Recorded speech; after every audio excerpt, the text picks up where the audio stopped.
Hello everybody, എല്ലാവർക്കും നമസ്കാരം. ഇന്ന് ലോകത്ത് വളരെ ശക്തി പ്രാപിച്ചുകൊണ്ടിരിക്കുന്ന ഒരു ബ്ലോക്ക് ഓഫ് നേഷൻസ് അല്ലെങ്കിൽ രാജ്യങ്ങളുടെ കൂട്ടായ്മയാണ് ബ്രിക്സ് എന്ന് പറയുന്നത്.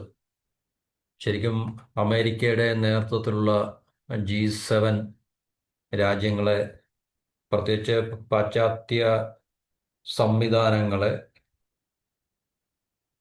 മറികടക്കുവാനും അല്ലെങ്കിൽ അതിനെതിരെയുള്ള ഒരു ബദൽ സംവിധാനങ്ങൾ ഉണ്ടാക്കുവാനും സാമ്പത്തിക കൂട്ടായ്മയാണിത്. സാമ്പത്തിക കൂട്ടായ്മ എന്ന് പറഞ്ഞാൽ സമ്പദ് മേഖലയെ സംബന്ധിച്ചുള്ള കൂട്ടായ്മയാണ്. നമുക്കറിയാം, രാജ്യങ്ങൾ തമ്മിൽ പലതരത്തിലുള്ള കൂട്ടായ്മകൾ ഉണ്ടാകാറുണ്ട്. സെക്യൂരിറ്റി റിലേഷൻസ്, സെക്യൂരിറ്റി, ഇപ്പൊ ക്വാഡ് എന്ന് പറഞ്ഞ ഒരു സെക്യൂരിറ്റി സെറ്റപ്പാണ്. അതായത് പ്രതിരോധ സൈനികപരമായിട്ടുള്ള ഒരു, എന്താ പറയുന്നത്, രാജ്യങ്ങളുടെ കൂട്ടായ്മയാണ്. 4 രാജ്യങ്ങൾ: ഇന്ത്യ, അമേരിക്ക, ജപ്പാൻ, ഓസ്ട്രേലിയ. അതുപോലെ തന്നെ ഇപ്പൊ നേറ്റോ എന്ന് പറഞ്ഞു കഴിഞ്ഞാൽ അവരുടെ സൈനികപരമായിട്ടുള്ള കൂട്ടായ്മയാണ്.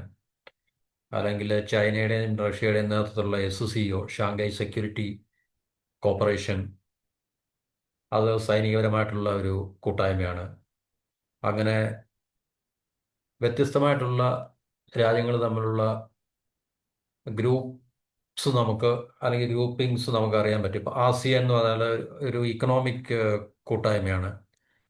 പണ്ട് ഇപ്പം ഉണ്ടായിരുന്നു സാർക്ക്, നമ്മൾ കേട്ടിട്ടുണ്ട്. സാർക്ക്, ഇന്ത്യ, പാകിസ്ഥാൻ, സൗത്ത് ഏഷ്യൻ രാജ്യങ്ങളിലേക്കുള്ള, അതൊക്കെ തന്നെ പൊതുവെയുള്ള സാമ്പത്തിക അല്ലെങ്കിൽ മറ്റു സാംസ്കാരികപരമായിട്ടൊക്കെയുള്ള കൂട്ടായ്മയാണ്. അപ്പം അതുപോലെ ബ്രിക്സ് എന്ന് പറഞ്ഞു കഴിഞ്ഞാൽ ഒരു സെക്യൂരിറ്റി റിലേഷൻ അല്ല, സെക്യൂരിറ്റി ബേസ്ഡ് അല്ലെങ്കിൽ ഡിഫൻസ് ബേസ്ഡ് ആയിട്ടുള്ള റിലേഷൻ അല്ല, ഇക്കണോമിക് ഗ്രൂപ്പിംഗ് ആണ് ശരിക്കും പറഞ്ഞാൽ.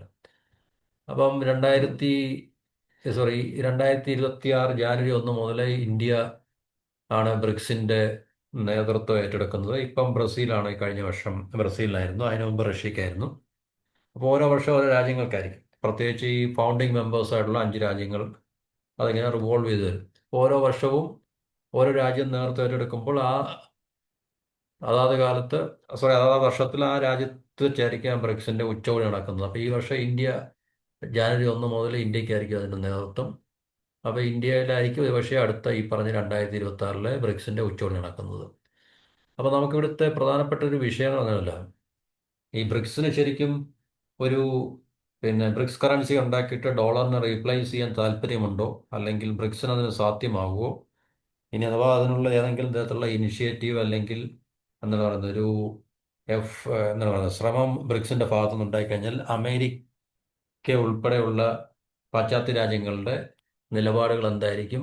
ഏത് രീതിയിലായിരിക്കും അമേരിക്ക ഈ ബ്രിക്സ് കറൻസിയെ അല്ലെങ്കിൽ ബ്രിക്സിന്റെ ഈ പറഞ്ഞ ഡോളറിനെ അല്ലെങ്കിൽ ഡീഡോളറൈസ് ചെയ്യാനുള്ള ഈ ഒരു പ്രയത്നത്തെയൊക്കെ അമേരിക്ക ഏത് രീതിയിലായിരിക്കും അതിനെ പ്രതിരോധിക്കാൻ പോകുന്നത് എന്നൊക്കെയുള്ള പല ചോദ്യങ്ങൾ നമ്മുടെ മുമ്പിലുണ്ട്. ഇനി ഇന്ത്യക്കും റഷ്യക്കും ചൈനയ്ക്കും ഒരുമിച്ച് നിന്നിട്ട് ഈ പറഞ്ഞ US ഡോളറിന്റെ ഡോമിനൻസിനെ എതിർക്കുവാനും അല്ലെങ്കിൽ അതിനെ മറികടന്നിട്ട് അതിനൊരു ബദൽ സംവിധാനം, ഒരു ബദൽ കറൻസി അല്ലെങ്കിൽ ഒരു ബദൽ ഫൈനാൻഷ്യൽ സിസ്റ്റം, ഇപ്പം ലോകത്തെമ്പാടുള്ള സ്വിഫ്റ്റ് എന്ന് പറഞ്ഞ ഫൈനാൻഷ്യൽ സിസ്റ്റത്തെയൊക്കെ മറികടന്നിട്ട്, കാരണം ഈ രാജ്യങ്ങളൊക്കെ അമേരിക്കയിൽ നിന്നും പലതരത്തിലുള്ള സാങ്ഷൻസും അല്ലെങ്കിൽ ഈ ഇക്കണോമിക് സാങ്ഷൻസും അല്ലെങ്കിൽ ടാരിഫ്, ഈ ഇങ്ങനെയുള്ള ഒത്തിരി സമ്മർദ്ദങ്ങളും അല്ലെങ്കിൽ ഇക്കണോമിക് മേഖലയിൽ, സമ്പദ് മേഖല നമ്മൾ ഒത്തിരി പ്രതിസന്ധികൾ നേരിടുന്നതായിട്ട് തീർച്ചയായിട്ടും ഈ രാജ്യങ്ങൾക്ക് അവരുടേതായിട്ടുള്ള, ഇന്ത്യ ഉൾപ്പെടെ രാജ്യങ്ങൾക്ക് തീർച്ചയായിട്ടും ഈ കൂട്ടായ്മയിൽ കൂടെ അവർക്ക് ഒരു ബദൽ സംവിധാനം കണ്ടുപിടിക്കുകയും അതുപോലെ തന്നെ അമേരിക്ക മുതലായിട്ടുള്ള രാജ്യങ്ങളുടെ ഈ സാങ്ഷനെയൊക്കെ അവർക്ക് മറികടക്കാനൊക്കെ ഉള്ളൊരു സംവിധാനത്തിന്റെ ഫലമായിട്ടാണ് ഈ ബ്രിക്സ് ശരിക്കും പറഞ്ഞാൽ ഓർഗനൈസ് ചെയ്തതിനെ ഫോം ചെയ്തത്. അപ്പോൾ ബ്രിക്സിന്റെ ശരിക്കുള്ളൊരു പ്രസക്തി ഇപ്പോൾ കൂടി വരികയാണ്. കാരണം കൂടുതൽ രാജ്യങ്ങൾ ബ്രിക്സിലേക്ക് ജോയിൻ ചെയ്യാൻ വേണ്ടി താല്പര്യപ്പെടുന്നുണ്ട്. ഓരോ വർഷവും കൂടുതൽ കൂടുതൽ രാജ്യങ്ങൾ ഇതിലേക്ക് ജോയിൻ ചെയ്യാനുള്ള താല്പര്യമായിട്ട് മുന്നോട്ട് വരുന്നുണ്ട്. അപ്പോൾ തീർച്ചയായിട്ടും ഇങ്ങനെ ഇതിൻ്റെ ഒരു സൈസ് കൂടുമ്പോൾ തീർച്ചയായിട്ടും നമുക്കറിയാം, ഇത് ഇപ്പം നിലവിലുള്ള പാശ്ചാത്യ രാജ്യങ്ങളിൽ അല്ലെങ്കിൽ അമേരിക്കയുടെ നേതൃത്വത്തിലുള്ള സംവിധാനങ്ങളെയൊക്കെ വെല്ലുവിളിക്കുന്ന ഒരു തലത്തിലേക്ക് പോവുകയും അത് അമേരിക്കയെ കൂടുതൽ ഒരു ഇറിറ്റേറ്റ് ചെയ്യുന്ന അല്ലെങ്കിൽ അവരെ കൂടുതൽ പ്രകോപിപ്പിക്കുന്ന തരത്തിലൊക്കെ. ട്രംപ് ഓൾറെഡി പറഞ്ഞതിനും ഡീഡോളറൈസേഷൻ എന്ന് പറയുന്ന ഒരു കാര്യത്തിന് ബ്രിക്സ് തയ്യാറാണെങ്കിൽ എല്ലാ രാജ്യങ്ങളുടെയും മുകളിൽ 100% ടാരിഫ് ഏർപ്പെടുത്തും എന്നൊക്കെയുള്ളൊരു ഭീഷണി ട്രംപിന്റെ ഭാഗത്തുനിന്ന് ഉണ്ടായിട്ടുണ്ടായിരുന്നു. അപ്പോൾ ഈ പറഞ്ഞ ഇന്ത്യയും റഷ്യയും ചൈനയും അമേരിക്കയുടെ നയങ്ങൾ കാരണം ഇവരെ മൂന്നുപേരെ ഒരുമിപ്പിക്കുന്ന ഒരു പിന്നെ കാഴ്ചയും നമുക്ക് ഇപ്പോൾ കഴിഞ്ഞ കുറേ കാലങ്ങളായിട്ട് ജിയോ പൊളിറ്റിക്സിൽ അല്ലെങ്കിൽ ഭൗമ രാഷ്ട്രീയത്തിൽ നമുക്ക് കാണുവാൻ സാധിക്കുന്നുണ്ട്. എന്നുവെച്ചാൽ ഈ മൂന്ന് രാജ്യങ്ങളെയും പ്രത്യേകിച്ച് ഇന്ത്യ ട്രംപിന്റെ രണ്ടാമത്തെ വരവോടുകൂടി ഇന്ത്യക്കെതിരെയും ഈ പറഞ്ഞ കർശനമായിട്ടുള്ള സാമ്പത്തിക എന്താണ് ടാരിഫ് വാർ അല്ലെങ്കിൽ സമ്പദ് മേഖലയുമായി ബന്ധപ്പെട്ട പലതരത്തിലുള്ള പ്രതിസന്ധികൾ സൃഷ്ടിക്കുന്ന നയങ്ങൾ രൂപീകരിച്ച് അല്ലെങ്കിൽ നമുക്ക് മുകളിലത് എന്താണ് പറയുന്നത് എക്സിക്യൂട്ട് ചെയ്തതോടുകൂടി ഇന്ത്യക്കും തീർച്ചയായിട്ടും കൂടുതൽ റഷ്യയായിട്ടും ഓൾറെഡി നമുക്ക് റഷ്യയായിട്ട് റിലേഷൻ ഡീപ്പാണ്, പക്ഷേ ചൈനയായിട്ട് നമുക്ക് ബന്ധങ്ങൾ കൂടുതൽ എന്താണ് പറയുന്നത് നോർമലൈസ് ചെയ്യുകയും അല്ലെങ്കിൽ ചൈനയായിട്ട് കൂടുതൽ ഒരു പുതിയ പുതിയ തലത്തിലേക്ക് ഇന്ത്യയും ചൈനയും തമ്മിലുള്ള ബന്ധത്തെ നമുക്ക് കൊണ്ടുപോകേണ്ട ആവശ്യകതയൊക്കെ ഉണ്ടായിരുന്നു. അപ്പോൾ അത് തീർച്ചയായിട്ടും അമേരിക്കയെ സംബന്ധിച്ച് കൂടുതൽ എന്താണ് പറയുന്നത് പ്രൊവോക്കേഷൻ ഉണ്ടാക്കുന്ന ഒരു കാര്യങ്ങളാണ്. പക്ഷേ അത് അമേരിക്കയുടെ കയ്യിലിരിപ്പുകൊണ്ടാണ് എന്നുള്ള കാര്യത്തിൽ നമുക്കാർക്കും സംശയമില്ല. അപ്പോൾ ബ്രിക്സിലെ രാജ്യങ്ങളെല്ലാം തന്നെ ഈ ഇന്ത്യ ഉൾപ്പെടെ അവർ പല മേഖലകളിൽ, അതായത് അഗ്രികൾച്ചർ, അതുപോലെ തന്നെ മറ്റ് പല മേഖലകളിലൊക്കെ തന്നെ ടെക്നോളജിയുടെ കാര്യത്തിലും അല്ലെങ്കിൽ ഫിനാൻഷ്യൽ സെക്ടറിലും ഒക്കെ തന്നെ റിലേഷൻസ് കൂടുതൽ അവർ കോർഡിനേറ്റ് ചെയ്യുകയും ഇൻ്റഗ്രേറ്റ് ഒക്കെ ചെയ്തുകൊണ്ടിരിക്കുകയാണ്. അതായത് ഫുഡ് സെക്യൂരിറ്റിയാണ് ഗ്ലോബൽ സൗത്ത്, ഏറ്റവും ലോക ലോകരാജ്യങ്ങളിൽ ഈ ഇന്ത്യയെ പോലുള്ള അല്ലെങ്കിൽ ചൈനയെ പോലുള്ള രാജ്യങ്ങളും അതിന് താഴെയുള്ള രാജ്യങ്ങളൊക്കെയാണ് ഗ്ലോബൽ സൗത്ത് എന്ന് പറയുന്നത്. ഗ്ലോബൽ നോർത്ത് എന്ന് പറയുമ്പോൾ എപ്പോഴും അമേരിക്കയെ ജപ്പാൻ ഇതുപോലുള്ള വികസിത രാജ്യങ്ങളും പാശ്ചാത്യ രാജ്യങ്ങളൊക്കെ അവരെയാണ് ഈ ഗ്ലോബൽ നോർത്ത് എന്ന് പറഞ്ഞ് വിശേഷിപ്പിക്കുന്നത്. അപ്പോൾ ഈ ഗ്ലോബൽ സൗത്തിലുള്ള രാജ്യങ്ങൾ പ്രത്യേകിച്ച് ഏഷ്യയിലും ആഫ്രിക്കയിലും ലാറ്റിൻ അമേരിക്കയിലൊക്കെയുള്ള പൂറായിട്ടുള്ള അല്ലെങ്കിൽ അവികസിതമായിട്ടുള്ള രാജ്യങ്ങളാണ് ഗ്ലോബൽ സൗത്ത് എന്നുള്ള ഒരു ലീഗിൽ നമുക്ക് ഉൾപ്പെടുത്താൻ സാധിക്കുന്നത്. അപ്പോൾ ഈ ബ്രിക്സ് അവരുടെ ഇനിഷ്യേറ്റീവ്സ് എല്ലാം അഗ്രികൾച്ചർ, ട്രേഡ്, ടെക്നോളജി ട്രാൻസ്ഫർ, അതുപോലെ തന്നെ പരിസ്ഥിതിക്ക് അനുയോജ്യമായിട്ടുള്ള ഫാമിങ്, വാല്യൂ ചെയിൻ ഡെവലപ്മെൻറ്റ്, ഇങ്ങനെ വ്യത്യസ്തമായിട്ടുള്ള വളരെ പ്രധാനപ്പെട്ട മേഖലകളെല്ലാം ഇപ്പം വ്യാപിച്ചുകൊണ്ടിരിക്കുകയാണ്. അപ്പോൾ അത് തീർച്ചയാണ് ഈ ബ്രിക്സ് രാജ്യങ്ങളിലെ ഈ കോർഡിനേറ്റഡ് ആയിട്ടുള്ള ഈ ഒരു അവരുടെ കൂട്ടായ്മകളൊക്കെ തന്നെ അമേരിക്കയ്ക്ക് അമേരിക്കയുടെ സ്വാധീനത്തിനും അല്ലെങ്കിൽ അമേരിക്കയുടെ അധികാരത്തിനും ഒക്കെ തന്നെ വലിയൊരു വെല്ലുവിളിയാ ഉയരാനുള്ള സാധ്യത 2026 ഉണ്ട് എന്നുള്ളതാണ് നമുക്ക് മനസ്സിലാക്കാൻ സാധിക്കുന്നത്. ഇപ്പം ബ്രിക്സിന്റെ പല സ്റ്റാറ്റിസ്റ്റിക്സ് മെട്രിക്സ് നമ്മൾ എടുത്തു നോക്കിക്കഴിഞ്ഞാൽ ഏകദേശം ലോകത്തിലെ ക്രൂഡ് ഓയിലിന്റെ ഉൽപ്പാദനത്തിൽ 42% ബ്രിക്സ് രാജ്യങ്ങളാണ് ഉൽപ്പാദിപ്പിക്കപ്പെടുന്നതല്ല. കമ്പൈൻ പ്രൊഡക്ഷൻ, അതായത് ക്രൂഡ് ഓയിലിന്റെ ആയാലും ഗോൾഡിന്റെ ആയാലും അതുപോലെ തന്നെ ഈ ഫുഡ് സെൽഫ് സഫിഷ്യൻസിയിലൊക്കെ തന്നെ ഒരു രാജ്യത്തിന്റെ ജിയോ പൊളിറ്റിക്സിലുള്ള അവരുടെ സ്ഥാനം കൃത്യമായിട്ട് നമുക്ക് എന്താണ് പറയുന്നത് അതിനൊരു പ്രാധാന്യമുണ്ട്. ഇപ്പോൾ ഒരു രാജ്യം ക്രൂഡ് ഓയിലിൽ സെൽഫ് സഫിഷ്യൻ്റ് ആണെങ്കിൽ, പ്രൊഡ്യൂസ് ചെയ്യാൻ സാധിക്കുന്നതാണെങ്കിൽ, അതുപോലെ തന്നെ ഗോൾഡ് മൈനിങ്ങും ഗോൾഡ് റിസർവും ഒക്കെ ഉള്ള രാജ്യമാണെങ്കിൽ, അതുപോലെ തന്നെ മറ്റ് ഫുഡിൻ്റെ കാര്യത്തിൽ സെൽഫ് സഫിഷ്യൻ്റ് ആണെങ്കിൽ, ഇപ്പോൾ ഇന്ത്യ പോലുള്ള രാജ്യങ്ങളൊക്കെ സെൽഫ് സഫിഷ്യൻ്റ് ആണ് ഫുഡിൻ്റെ കാര്യത്തിലൊക്കെ. നമ്മൾ ക്രൂഡ് ഓയിലൊക്കെ നമ്മൾ ഇമ്പോർട്ട് ചെയ്യുകയാണെങ്കിൽ തന്നെയും അതുപോലെ തന്നെ ഗോൾഡ് റിസർവും നമുക്ക് അത്യാവശ്യം ഉണ്ടില്ലെന്ന് നമുക്ക് പറയാൻ പറ്റത്തില്ല. അപ്പോൾ ഇതൊക്കെ തന്നെ ഒരു രാജ്യത്തിൻ്റെ ബാർഗനിങ് പവർ, ജിയോ പൊളിറ്റിക്സിൽ ബാർഗനിങ് പവർ കൂട്ടുന്ന കാര്യങ്ങളാണ്. അപ്പോൾ ബ്രിക്സ് ഒരു കൂട്ടായ്മയായിട്ട് നോക്കുമ്പോൾ ഈ പറഞ്ഞ കാര്യങ്ങളിലൊക്കെ തന്നെ അവർക്ക് നല്ലൊരു ലാർജർ ഷെയർ ഉണ്ട് എന്നുള്ളതാണ് നമുക്ക് മനസ്സിലാക്കാൻ സാധിക്കുന്നത്. ഈ 11 മെമ്പറുള്ള ഈ ബ്രിക്സിൻ്റെ ഈ ബ്ലോക്ക് അല്ലെങ്കിൽ ഗ്രൂപ്പ് ഓഫ് ഈ രാജ്യങ്ങളുടെ കൂട്ടായ്മ അങ്ങനെ അമേരിക്കയുടെ ഡോളറിനെ ചലഞ്ച് ചെയ്യാൻ പരുവത്തിലെ അല്ലെങ്കിൽ അങ്ങനെ ഒരു തലത്തിലേക്ക് ഇപ്പോൾ എത്തി നിൽക്കുകയാണ് എന്നുള്ളതാണ് പൊതുവെ പിന്നെ ചർച്ച ചെയ്യപ്പെടുന്ന ഒരു അല്ലെങ്കിൽ വിശകലനം ചെയ്യപ്പെടുന്ന ഒരു കാര്യം എന്ന് പറഞ്ഞാൽ. വേൾഡ് എനർജി സ്റ്റാറ്റിസ്റ്റിക്സിന്റെ 2025 റിവ്യൂ അനുസരിച്ച് ബ്രിക്സ് കളക്റ്റീവായിട്ട് ഏകദേശം എല്ലാ രാജ്യങ്ങളും ഒരുമിച്ചാണ്, അതായത് ചൈന, ഇന്ത്യ, റഷ്യ എല്ലാം കൂടെ ഒരുമിച്ച് ഉള്ള കൂട്ടായ്മയിൽ 2024 ലോകത്തിലെ ഓയിലിന്റെ ഈ 42% പ്രൊഡ്യൂസ് ചെയ്യുന്നുണ്ട്. അപ്പോൾ ഇന്ത്യയിൽ നമുക്കറിയാം വളരെ നാമമാത്രമായ രീതിയിലൊക്കെ ഓയിലിന്റെ എക്സ്പ്ലോറേഷൻ നടക്കുന്നുള്ളൂ.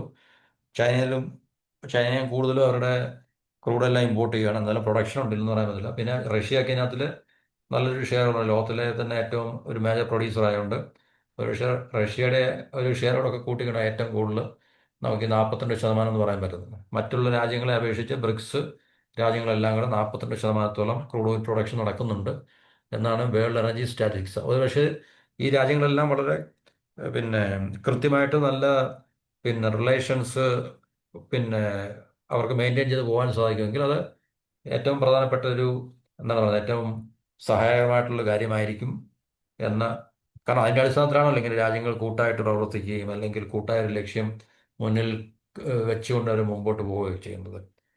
അപ്പോൾ തീർച്ചയായിട്ടും അത് ബ്രിക്സിനെ സംബന്ധിച്ച് വളരെ ഹെൽത്തി ആയിട്ടുള്ളൊരു സൈനാണ്. അതുപോലെ തന്നെ ഈ ലോക ഗോൾഡ് റിസർവിൽ അല്ലെങ്കിൽ ഗോൾഡിൻ്റെ കാര്യത്തിലും ബ്രിക്സ് അഞ്ചിലൊന്ന് റിസർവോളം ബ്രിക്സ് രാജ്യങ്ങളുടെ കയ്യിലുണ്ട്. ഏകദേശം 20%.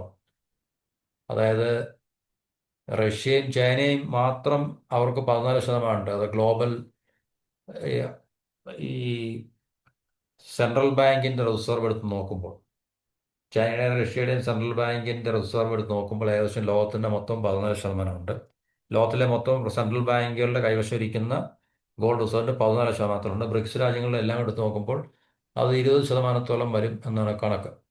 ഇപ്പൊ ഇന്ത്യയിലെ നമുക്കറിയാം റിസർവ് ബാങ്കിന്റെ പിന്നെ കയ്യിലുള്ള ഗോൾഡ് റിസർവ് അല്ല, ഇന്ത്യയിലെ ഈ ഹൗസ് ഹോൾഡ് എന്ന് വെച്ചാൽ വീടുകളിൽ, അതുപോലുള്ള നമ്മുടെ വ്യക്തികളിലും വീടുകളിലും, അതുപോലെ തന്നെ ഈ റിലീജിയസ് ആയിട്ടുള്ള ഇൻസ്റ്റിറ്റ്യൂഷൻസ്, ഈ ടെമ്പിൾസ് അതുപോലുള്ള സ്ഥലങ്ങളിലെല്ലാം കൂടെ ഗോൾഡ് റിസർവ് എടുത്ത് നോക്കിക്കഴിഞ്ഞാൽ തീർച്ചയായിട്ടും അത് ഒത്തിരി രാജ്യങ്ങളെ കടത്തി വെട്ടുന്ന രീതിയിൽ, അല്ലെങ്കിൽ പിന്നെ എന്താണ് പറയുന്നത്, അവരെക്കാളിലൊക്കെ കൂടുതൽ റിസർവ് ഉള്ളതായിട്ട് ഏകദേശം 10-20,000 മുകളിൽ പിന്നെ റിസർവ് ഇന്ത്യൻ ഡൊമസ്റ്റിക് ഹൗസ് ഹോൾഡിൽ ഉണ്ടെന്നുള്ളതാണ് കണക്കൂട്ടുന്നത്.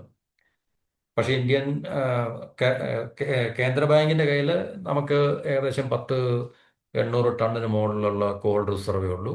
ബ്രിക്സിലെ എല്ലാ രാജ്യങ്ങളുടെയും കൂടെ ഗോൾഡ് റിസർവ് എടുത്ത് നോക്കിക്കഴിഞ്ഞാൽ 20%-ന് മുകളിൽ വരും, അല്ലെങ്കിൽ 20%-ഓളം വരും. അത് ലോകത്തിലെ അഞ്ചിലൊന്ന് റിസർവോളം വരും. അപ്പോൾ അതൊരു എന്താ പറയുന്നത്, ഒരു സെക്യൂർ ആയിട്ടുള്ളൊരു പൊസിഷനാണ് ശരിക്കും ബ്രിക്സിനെ സംബന്ധിച്ച്. അതുപോലെ തന്നെ ഗ്ലോബൽ GDP-യുടെ 29%-ഓളം ബ്രിക്സിനുണ്ട്.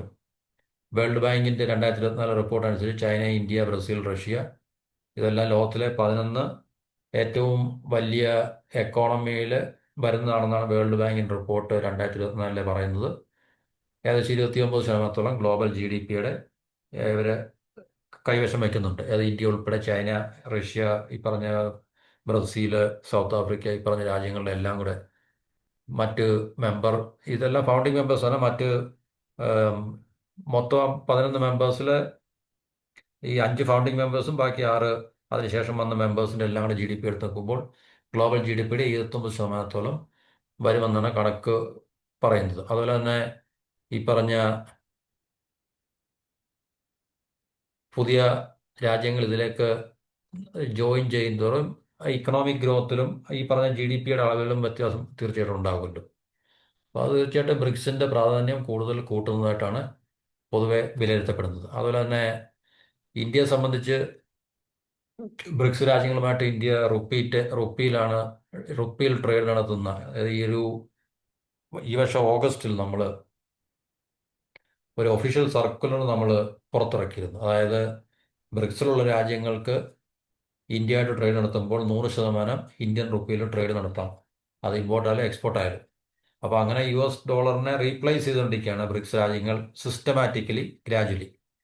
പരസ്പരം അങ്ങോട്ടും ഇങ്ങോട്ടുള്ള ട്രേഡിൽ കൂടെ അവരുടെ ഡൊമസ്റ്റിക് കറൻസി ഉപയോഗിക്കാൻ പിന്നെ ഉള്ളൊരു കരാറ് പല രാജ്യങ്ങളും തമ്മിൽ, ഇപ്പോൾ ഇന്ത്യ റഷ്യയും തമ്മിലായാലും റഷ്യയും ചൈനയും തമ്മിലായാലും, പിന്നെ ഇന്ത്യ ഇങ്ങനെ ഒരു ഒഫീഷ്യൽ സർക്കുലർ ഇറക്കാന്ന് പറഞ്ഞാൽ ഇന്ത്യയുടെ പിന്നെ ഭരണ കൂടത്തിൻ്റെ അല്ലെങ്കിൽ ഇന്ത്യൻ സ്റ്റേറ്റിൻ്റെ ഒരു പോളിസി എന്ന് വെച്ചാൽ ബ്രിക്സിലുള്ള മറ്റു രാജ്യങ്ങൾക്ക് ഇന്ത്യയുമായിട്ട് റുപ്പി ടേംസിൽ ട്രേഡ് നടത്താം എന്നുള്ളൊരു തീരുമാനത്തിൽ ഇന്ത്യ എത്തിയിട്ടുണ്ട്. അപ്പോൾ അങ്ങനെ ഡോളറിനെ നമുക്ക് റീപ്ലേസ് ചെയ്യാനോ അല്ലെങ്കിൽ നമുക്ക് ഡോളറിനെ പിന്നെ ഡിപ്പെൻഡ് ചെയ്യാതെ നമുക്ക് ഇന്റർനാഷണൽ ട്രേഡ് നടത്താൻ സാധിക്കും എന്നുള്ളൊരു തലത്തിലേക്ക് ബ്രിക്സിലെ രാജ്യങ്ങളെല്ലാം പിന്നെ എന്താണ് പറയുന്നത് വന്നുകൊണ്ടിരിക്കുകയാണ്. അപ്പോൾ അത് തീർച്ചയായിട്ടും ഡോളറിന്റെ ഡോമിനൻസിനെ ചലഞ്ച് ചെയ്യുന്നത് തന്നെയാണ്. കാരണം ഈ ഇപ്പോഴും ഗ്ലോബൽ കറൻസി അല്ലെങ്കിൽ ഗ്ലോബൽ റിസർവ് കറൻസി ഡോളർ തന്നെയാണ്. ഏകദേശം 19, 50, 50% മുകളിൽ തന്നെ ഇപ്പോഴും ഗ്ലോബൽ ട്രേഡ് നടത്തുകയും അല്ലെങ്കിൽ ഗ്ലോബൽ റിസർവ് കറൻസി ആയിട്ട് ഇപ്പോഴും നിലനിൽക്കുന്ന ഡോളർ ആണെങ്കിൽ തന്നെയും ഡോളറിന്റെ ഡോമിനൻസ് അല്ലെങ്കിൽ അപ്രമാദിത്വത്തിനെ തീർച്ചയായിട്ടും ഈ ബ്രിക്സിൽ നിന്ന് ശക്തമായിട്ടുള്ള എന്താണ് പറയുന്നത് എതിർപ്പുകളോ അല്ലെങ്കിൽ ഇതുപോലുള്ള പ്രതിരോധങ്ങളൊക്കെ തന്നെ ഉണ്ടായിക്കൊണ്ടിരിക്കുകയാണ്. അപ്പോൾ ഈ റിസർവ് ബാങ്ക് പിന്നെ ഇതുപോലെ തന്നെ ഈ പറഞ്ഞ റുപ്പി ടേംസിൽ ട്രേഡ് നടത്താൻ വേണ്ടി എല്ലാ പിന്നെ ബാങ്കുകൾക്ക് ഇൻസ്ട്രക്ഷൻ കൊടുത്തിട്ടുണ്ട്. അതായത് വോസ്ട്രോ അക്കൗണ്ട്സ്, അതായത് ആർ ബിയുടെ പ്രിയർ മുന്നേ കൂട്ടിയുള്ള അപ്രൂവൽ ഒന്നും ഇല്ലാതെ എല്ലാ എക്സ്പോർട്ടേഴ്സിനെ ഇമ്പോർട്ടേഴ്സിനെ ഈ പറഞ്ഞ റുപ്പി ടേംസിൽ ട്രേഡ് നടത്താൻ വേണ്ടി അനുവദിക്കാൻ വേണ്ടി എല്ലാ ബാങ്കുകൾക്കും നിർദ്ദേശം കൊടുത്തിട്ടുണ്ടായിരുന്നു. അപ്പോൾ അത് തീർച്ചയായിട്ടും ബ്രിക്സ് രാജ്യങ്ങളുമായിട്ട് പ്രത്യേകിച്ച് ഈ പറഞ്ഞ റുപ്പി ടേംസിൽ ട്രേഡ് നടത്താൻ ഒരു സംവിധാനം ഇന്ത്യ ഇപ്പോൾ ഉണ്ടാക്കിയിരിക്കുകയാണ്. അപ്പോൾ ഇതെല്ലാം നമ്മൾ ഡോളറിനെ പിന്നെ എന്താണ് കൈയൊഴിയുന്ന ഒരു ഏം, എന്താണ് ഒരു അവസ്ഥയിലേക്കാണ്, അല്ലെങ്കിൽ അങ്ങനെ ഒരു സംവിധാനമാണ് ഈ പറഞ്ഞ രാജ്യങ്ങളെല്ലാം തന്നെ, ഇന്ത്യ, റഷ്യ, ചൈന. ഏറ്റവും കൂടുതൽ ഇതിൻ്റെ പിന്നെ എന്താണ് പറയുന്നത്, ഈ ഡീഡോളറൈസേഷൻ്റെ അഡ്വക്കേറ്റ്സ് പറഞ്ഞാൽ റഷ്യയും ചൈനയും ഈവൻ ഇറാനും ഒക്കെ തന്നെയാണ്. ഇന്ത്യ അത്ര ശക്തമായിട്ട് പിന്നെ ഡീ ഡോളറൈസേഷൻ സപ്പോർട്ട് ചെയ്യുന്നില്ല. കാരണം അത് നേരത്തെ ഇന്ത്യ ഒഫീഷ്യലായിട്ട് തന്നെ ഡിക്ലെയർ ചെയ്തിട്ടുണ്ടായിരുന്നു. കാരണം ഡോളറിനെ ഡിച്ച് ചെയ്യാൻ അല്ലെങ്കിൽ അവോയ്ഡ് ചെയ്യാൻ, ഒഴിവാക്കാൻ ഇന്ത്യക്ക് പ്രത്യേകിച്ച് പ്ലാനൊന്നുമില്ല. അത് തന്നെയല്ല, ഈ ബ്രിക്സ് കറൻസി പിന്നെ ചൈനയുടെ യുവാനെ ഡിപ്പെൻഡ് ചെയ്താണ് ഉണ്ടാക്കുന്നതെങ്കിൽ തീർച്ചയായിട്ടും ഇന്ത്യ അതിനോട് യോജിക്കാനുള്ള സാധ്യതയില്ല. കാരണം ചൈനയുടെ ഇപ്പം ഡോളർ ഏത് രീതിയിലാണോ ബിഹേവ് ചെയ്യുന്നത് അതുപോലെ തന്നെ, അല്ലെങ്കിൽ ഡോളറും അമേരിക്ക ഏത് രീതിയിലാണോ ബിഹേവ് ചെയ്യുന്നത് അതിന് സമാനമായിട്ടുള്ള ബിഹേവിയർ ചൈനയുടെ കറൻസിയുടെയും ഭാഗത്തുനിന്ന് ഉണ്ടാകും എന്നുള്ളൊരു ആശങ്ക ഇന്ത്യക്കുള്ളതുകൊണ്ട് ഒരു ബ്രിക്സ് കറൻസിയെ പൂർണ്ണമായിട്ടും സപ്പോർട്ട് ചെയ്യുന്ന തലത്തിലേക്ക് ഇന്ത്യ ഇതുവരെ എത്തിയിട്ടില്ല. അപ്പം ബ്രിക്സ് രാജ്യങ്ങൾക്കിടയിൽ തന്നെ ഒരു ഡിസഗ്രിമെൻ്റ് ഉണ്ട് ബ്രിക്സ് കറൻസിയെ സംബന്ധിച്ച്. അതുകൊണ്ട് ഇപ്പോഴും ഒരു യുനാനിമിറ്റി അല്ലെങ്കിൽ ഒരു ഏകീകരണം, ഒരു തീരുമാനത്തിനൊരു ഏകീകരണമായിട്ടില്ല ബ്രിക്സ് കറൻസി ഉണ്ടാക്കുന്നതിനെ സംബന്ധിച്ച്. എന്നാലും ഈ പറഞ്ഞ രാജ്യങ്ങൾ പരസ്പരം അങ്ങോട്ടും ഇങ്ങോട്ടും അവരുടെ ഡൊമസ്റ്റിക് കറൻസിയിൽ, ഇപ്പോൾ റഷ്യ ചൈന ആണെങ്കിലോ ഒന്നുകിൽ റൂബിളിലോ യുവാനിലോ, അല്ലെങ്കിൽ ഇന്ത്യ റഷ്യ ആണെങ്കിൽ റുപ്പിയിലോ റൂബിളിലോ ഒക്കെ തന്നെ അങ്ങോട്ടും ഇങ്ങോട്ടും ഒക്കെ തന്നെ, അതുപോലെ തന്നെ പരസ്പരം ഈ പറഞ്ഞ രാജ്യങ്ങൾ ഈ അവരുടെ ഡൊമസ്റ്റിക് കറൻസി ഉപയോഗിച്ചിട്ട് ട്രേഡ് നടത്തുന്ന ഒരു തലത്തിലേക്ക് വന്നിട്ടുണ്ട്, ഡോളറിനെ ഉപയോഗിക്കാതെ അല്ലെങ്കിൽ ഡോളറിനെ ഡിപ്പെൻഡ് ചെയ്യാതെ. അപ്പോൾ അതൊക്കെ തന്നെ ഡോളറിൻ്റെ ഡോമിനൻസിനെ തീർച്ചയായിട്ടും, കാരണം ഉപയോഗിക്കുകയാണെങ്കിൽ അതിന് പവർ കിട്ടത്തില്ല, ഉപയോഗിക്കാതെ ഞാൻ അത്രയും പവർ കിട്ടത്തില്ല. അതുപോലെ തന്നെ ഈ അമേരിക്കയ്ക്ക്, നമുക്ക് അമേരിക്കയുടെ നേതൃത്വത്തിലുള്ള ഈ സ്വിഫ്റ്റ് എന്നൊക്കെ നമ്മൾ പറയുന്ന ഇന്റർനാഷണൽ ട്രാൻസാക്ഷൻ ആയിട്ട് ഉപയോഗിക്കുന്ന ഫിനാൻഷ്യൽ സിസ്റ്റമാണ്, പേയ്മെന്റ് സിസ്റ്റം ആണല്ലോ. അപ്പോൾ അങ്ങനെ അതിനെ ഒഴിവാക്കി, അതായത് യു എസ് ഡോളറിന് പുറത്ത് യു എസ് ഡോളറിനെ ഇൻക്ലൂഡ് ചെയ്യാതെ ഒരു ഇൻഡിപെൻഡൻ്റ് ആയിട്ടുള്ള പേയ്മെന്റ് സിസ്റ്റം ഉണ്ടാക്കിയെടുക്കാനുള്ള പിന്നെ തന്ത്രപ്പാടിലാണ് ബ്രിക്സ് രാജ്യങ്ങൾ നടന്നത്. അപ്പോൾ അത് വാഷിങ്ടൺ അല്ലെങ്കിൽ അമേരിക്കയെ കുറച്ചൊന്നുമല്ല അലോസരപ്പെടുത്തുന്നത്. അതായത് അമേരിക്കയുടെ ഫിനാൻഷ്യൽ ഇൻഫ്ലുവൻസും ഡോളറിൻ്റെ ഡോമിനൻസും ഒക്കെ തന്നെ അത് ഡയല്യൂട്ട് ചെയ്യുന്നത് പിന്നെ അവസ്ഥയിലേക്ക് മാറും എന്നുള്ളൊരു തിരിച്ചറിവ് അമേരിക്കയ്ക്കും ട്രംപിനും ഒക്കെ ഉണ്ടായതുകൊണ്ടാണല്ലോ ട്രംപിൻ്റെ ഭാഗത്ത് നിന്നുള്ള ഭീഷണികളൊക്കെ ഉണ്ടായിട്ടുണ്ടിരിക്കുന്നത്. അപ്പോൾ ഇത് തീർച്ചയായിട്ടും ബ്രിക്സ് രാജ്യങ്ങൾക്ക് ഈ പറഞ്ഞ അമേരിക്കയുടെയും അതുപോലുള്ള പാശ്ചാത്യ രാജ്യങ്ങളിലെയൊക്കെ ആഹ്, അവരിൽ നിന്നുണ്ടാകുന്ന ഈ സാമ്പത്തിക മേഖലയിൽ ഉണ്ടാകുന്ന സാങ്ഷൻസ്, ഉപരോധങ്ങൾ.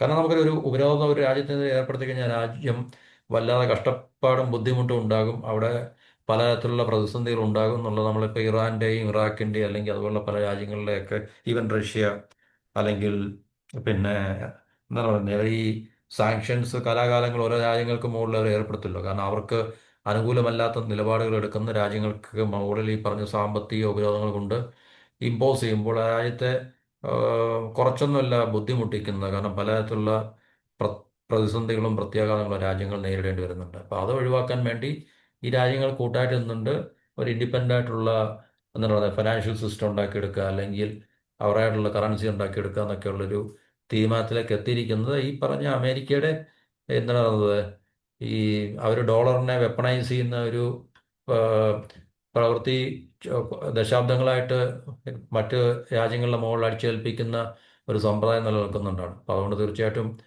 ഈ റഷ്യക്കായിരുന്നു ബ്രിക്സിന്റെ 2024 പ്രസിഡൻസി, 25 ബ്രസീലിനായിരുന്നു. അപ്പോൾ റഷ്യ ഈ ബ്രിക്സിന്റെ പിന്നെ എന്താണ് പ്രസിഡൻസി കൈവശം ഉള്ള ആ വർഷം തന്നെ തീർച്ചയായിട്ടും ഇതിനൊക്കെയുള്ള ഇനിഷ്യേറ്റീവ് തുടങ്ങിയിട്ടുണ്ട്. അത് ഈ പറഞ്ഞ ബ്രിക്സ് പേയ്മെന്റ് സിസ്റ്റത്തിന് അല്ലെങ്കിൽ ബ്രിക്സിന്റെ പേയ്മെന്റ് മെക്കാനിസത്തിനൊക്കെ തന്നെ. അപ്പോൾ അതൊക്കെ തീർച്ചയായിട്ടും നേടിയെടുക്കാൻ കഴിയുന്നതാണെന്നാണ് പൊതുവെ ഈ അംഗരാജ്യങ്ങളെല്ലാം വിശ്വാസം എന്ന് പറഞ്ഞു കഴിഞ്ഞാൽ. അതുപോലെ തന്നെ അമേരിക്കയുടെ ഭാഗത്തു നിന്ന് ഈ പറഞ്ഞ ഇന്ത്യക്ക് മേലൊക്കെ ഉപരോധങ്ങൾ ഉണ്ടായിട്ടും അല്ലെങ്കിൽ ഭീഷണികൾ ഉണ്ടായിട്ടും റഷ്യയിൽ നിന്നുള്ള ഓയിൽ ഇമ്പോർട്ടിന് അതിൽ നിന്ന് നമ്മൾ കുറവൊന്നും വരുത്തിയിട്ടില്ല. ഇന്ത്യൻ റിഫൈനേഴ്സ് ഇപ്പോഴും ഈ പറഞ്ഞ നോൺ റെസ്ട്രിക്റ്റഡ് ക്രൂഡ് എന്ന് വെച്ചാൽ ഈ സാങ്ഷൻ ഒന്നും ഇല്ലാത്ത തരത്തിലുള്ള ക്രൂഡ് നമ്മളിപ്പോഴും ഇമ്പോർട്ട് ചെയ്യുന്നുണ്ട്, മറ്റു തടസ്സങ്ങളൊന്നും ഇല്ലാതെ തന്നെ. അതുപോലെ തന്നെ പിന്നെ ഈ റഷ്യയുമായിട്ടുള്ള ഉഭയകക്ഷി ബന്ധങ്ങളും വളരെ ശക്തമായിട്ട് പോയിക്കൊണ്ടിരിക്കുകയാണ്. നമ്മൾ സൈനികപരമായിട്ടുള്ള പ്രതിരോധപരമായിട്ടുള്ള മേഖലകളിലും ഇന്ത്യയും റഷ്യയും തമ്മിൽ ശക്തമായിട്ടുള്ള ബന്ധങ്ങൾ തുടരുകയാണ്, അമേരിക്കയുടെ പ്രഷറും സമ്മർദ്ദവും ഭീഷണിയൊക്കെ ഉണ്ടെങ്കിൽ തന്നെയും.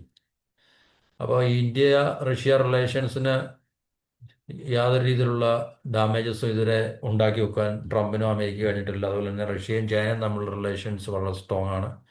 അപ്പോൾ ഇങ്ങനെയൊക്കെയുള്ള പല കാര്യങ്ങൾ ബ്രിക്സ് രാജ്യങ്ങൾ തമ്മിലുള്ളത് കൊണ്ട് തീർച്ചയായിട്ടും അത് അമേരിക്കയെ സംബന്ധിച്ച് അമേരിക്കയുടെ ടോട്ടൽ ഡോമിനൻസിനെയും അവരുടെ കറൻസിയുടെ ഡോമിനൻസിനെയും ഒക്കെ ചലഞ്ച് ചെയ്യുകയും അല്ലെങ്കിൽ വെല്ലുവിളിക്കുകയൊക്കെ ചെയ്യുന്ന ഒരു കാഴ്ചയാണ് നമുക്കിപ്പോൾ വീക്ഷിക്കാൻ സാധിക്കുന്നത്. പക്ഷേ ഭാവിയിൽ നല്ലൊരു ബ്രിക്സ് കറൻസിയിലേക്ക് എപ്പോൾ എത്തും എന്നുള്ളതിനെക്കുറിച്ച് കൃത്യമായിട്ടുള്ളൊരു തീരുമാനം അല്ലെങ്കിൽ നമുക്ക് ഒരു അഷുറൻസ് ഇതുവരെ അവരുടെ കൂട്ടായ്മയിൽ നിന്ന് ഇതുവരെ ഉണ്ടായിട്ടില്ല. പക്ഷെ ബയലാറ്ററലായിട്ട് അവർ പരസ്പരം അങ്ങോട്ടും ഇങ്ങോട്ടും രാജ്യങ്ങളുടെ ഇപ്പം ഞാൻ പറഞ്ഞ പോലെ തന്നെ ഡൊമസ്റ്റിക് കറൻസിയിലൊക്കെ തന്നെ അവർ ട്രേഡ് ചെയ്യുന്നുണ്ട്, ഡോളറിനെ എന്താ അവോയ്ഡ് ചെയ്തിട്ട് അല്ലെങ്കിൽ ഡോളറിനെ ഡിപ്പെൻഡ് ചെയ്യാതെ.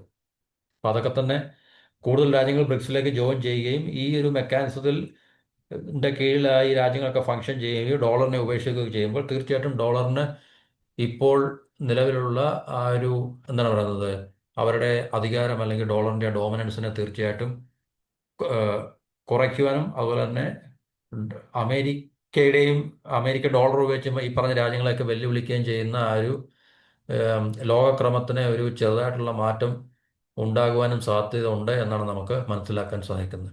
അതുകൊണ്ട് ബ്രിക്സ് പ്രത്യേകിച്ച് ഇന്ത്യ, റഷ്യ, ചൈന ഈ മൂന്ന് രാജ്യങ്ങളാണല്ലോ അതിൽ ഏറ്റവും പവർഫുൾ ആയിട്ടുള്ള വലിയ രാജ്യങ്ങളും സാമ്പത്തികമായിട്ട് മുന്നിൽ നിൽക്കുന്ന രാജ്യങ്ങളും സൈനികപരമായിട്ടായാലും മുന്നിൽ നിൽക്കുന്ന രാജ്യങ്ങളൊക്കെ തന്നെ. അപ്പോൾ അവരുടെ മൂന്ന് പേരുടെയും ശക്തമായിട്ടുള്ള കൂട്ടായ്മയാണ് വളരെ അത്യാവശ്യം. ഇത് നമുക്ക് ഈ പിന്നെ ഇപ്പം ചൈന നമുക്ക് പൂർണ്ണമായിട്ട് ട്രസ്റ്റ് ചെയ്യാൻ സാധിക്കത്തില്ല. പക്ഷേ എന്നിരുന്നാൽ തന്നെയും ഇപ്പോൾ ഈ പറഞ്ഞ മൂന്ന് രാജ്യങ്ങളിലെയും ശക്തമായിട്ടുള്ളൊരു കൂട്ടുകെട്ട് ഒരുപക്ഷെ ഇറാനെ കൂടി ഇതിനകത്തിൽ ഈ ഒരു സെയിം എന്താണ് പറയുന്നത് ബൈബിൾ തന്നെ നമുക്ക് കൊണ്ടുവരാൻ സാധിക്കേണ്ടതാണ്. അപ്പം ഈ നാല് രാജ്യങ്ങളും ശക്തമായിട്ട് ഒരുമിച്ച് നിന്നു കഴിഞ്ഞാൽ അമേരിക്കയുടെ അല്ലെങ്കിൽ ഇതുപോലുള്ള പാശ്ചാത്യ രാജ്യങ്ങളുടെ ഈ പറഞ്ഞ ഡോമിനൻസിനെ നമുക്ക് വളരെ കൃത്യമായിട്ട് എന്താണ് പറയുന്നത് പ്രതിരോധിക്കുവാനോ അല്ലെങ്കിൽ അതിന് തടയിടാനും സാധിക്കും എന്നുള്ളൊരു. കാരണം രാജ്യങ്ങൾ അത്രയ്ക്ക് മോശം രാജ്യങ്ങളൊന്നുമില്ല, എല്ലാം പവർഫുൾ ആയിട്ടുള്ള രാജ്യങ്ങളാണല്ലോ ഇൻഡിപെൻഡൻ്റ് ആയിട്ട് നമ്മൾ നോക്കുമ്പോൾ തീർച്ചയായിട്ടും. അപ്പോൾ അവർ തീർച്ചയായിട്ടും ഒറ്റയ്ക്ക് എന്തെങ്കിലും അമേരിക്കയെ എതിർത്ത് തോൽപ്പിക്കുവാൻ സാധിക്കത്തില്ല. അപ്പോൾ ഇതുപോലുള്ള ഈ കോർഡിനേറ്റഡ് ആയിട്ടുള്ള അല്ലെങ്കിൽ ഓർഗനൈസ്ഡ് ആയിട്ടുള്ള എഫേർട്ടിൽ കൂടെ തീർച്ചയായിട്ടും അമേരിക്കയുടെ നേതൃത്വത്തിലുള്ള പാശ്ചാത്യ രാജ്യങ്ങളുടെ ഈ പറഞ്ഞ ആം, എന്താണ് നമ്മുടെ മുകളിലുള്ള കടന്നുകയറ്റം അല്ലെങ്കിൽ കുതിരകയറ്റം നമുക്ക് തീർച്ചയായിട്ടും കുറയ്ക്കുവാനോ അല്ലെങ്കിൽ ഭാവിയിൽ നമുക്ക് അവസാനിപ്പിക്കുവാനോ സാധിക്കും എന്ന പ്രതീക്ഷയിൽ ഈ ടോപ്പിക്ക് ഇവിടെ പറഞ്ഞ് അവസാനിപ്പിക്കുന്നു. മറ്റു ടോപ്പിക്കുമായിട്ട് അടുത്ത വീഡിയോയിൽ